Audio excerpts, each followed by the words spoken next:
ನಮಸ್ಕಾರ. Super education ತುಂಬಾ ಚೆನ್ನಾಗಿದೆ.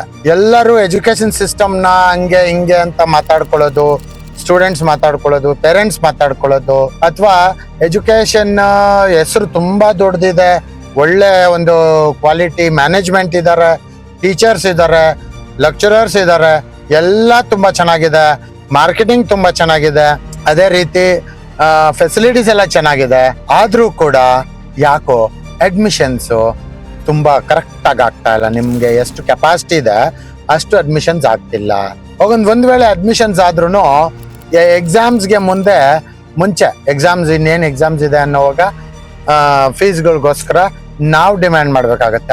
ಅವ್ರು ಬಂದು ಕಟ್ತಾ ಇಲ್ಲ. ಇಂಥದ್ದೆಲ್ಲ ಯಾಕಾಗತ್ತೆ ಗೊತ್ತಾ? ಯಾಕೆ ಅಂದ್ರೆ ಅಲ್ಲಿ ಎಲ್ಲ ಚೆನ್ನಾಗಿರುತ್ತೆ, ಒಳ್ಳೆ ಹೆಸರು ಅದು ಇದು ಎಲ್ಲ ಚೆನ್ನಾಗಿರುತ್ತೆ. ಆದ್ರೆ ಎಲ್ಲೋ ಒಂದ್ ಕಡೆ ಒಂದು ಅಟ್ರಾಕ್ಷನ್ ಪವರ್ ಅನ್ನೋದು ಕಡಿಮೆ ಆಗಿದೆ.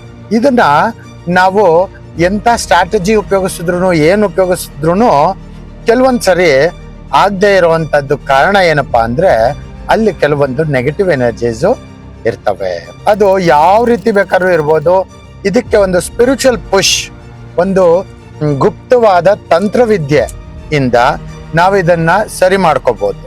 ಈ ಒಂದು ತಂತ್ರವಿದ್ಯೆ ಸಾಕಷ್ಟು ವರ್ಷಾನ್ಗಟ್ಲೆ ಆಗಿನ ಕಾಲದಲ್ಲಿ ಏನು ನಮಗೆ ಈ ಒಂದು ಸಂಸ್ಥೆಗಳು ಇದ್ವು, ಅಲ್ಲೂ ಕೂಡ ಇದನ್ನ ಮಾಡ್ತಿದ್ರು. ಯಾಕಂದ್ರೆ ಒಬ್ಬ ಮಗು ಬಂದು ಅವ್ನು ಚೆನ್ನಾಗಿ ಅಲ್ಲಿ ಅಥವಾ ಓದಿದ್ಲು ಅಂದ್ರೆ ಅಲ್ಲಿಂದನೇ ಸ್ಟಾರ್ಟು ಒಂದು ಗ್ರೋತ್ ಅಲ್ವಾ ಇನ್ಸ್ಟಿಟ್ಯೂಷನ್ದು.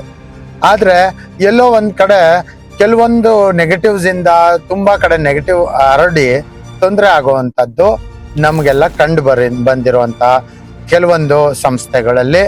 ಅದನ್ನ ಸರಿ ಮಾಡ್ಕೊಳ್ಳೋದಿಕ್ಕೆ ಒಂದು ವೇಳೆ ತಂತ್ರದಿಂದ ಒಂದು ಸಮಾಧಾನಕರವಾದ ವಾತಾವರಣ, ಆಕರ್ಷಣೀಯವಾದ ಒಂದು ವಾತಾವರಣ ನಾವು ಹುಟ್ಟಿಸಿದ್ರೆ, ಅಥವಾ ಅಲ್ಲಿರುವಂತ ಅಸಮಾಧಾನಕರವಾದ ಒಂದು ವಾತಾವರಣನ ನಾವು ತೆಗೆದುಹಾಕಿದ್ರೆ ಖಂಡಿತ ನಮ್ಮ ಒಂದು ಎಜುಕೇಶನಲ್ ಇನ್ಸ್ಟಿಟ್ಯೂಟ್ ಏನಿದೆ ತುಂಬಾ ಚೆನ್ನಾಗಿ ನಡೆಯುತ್ತೆ.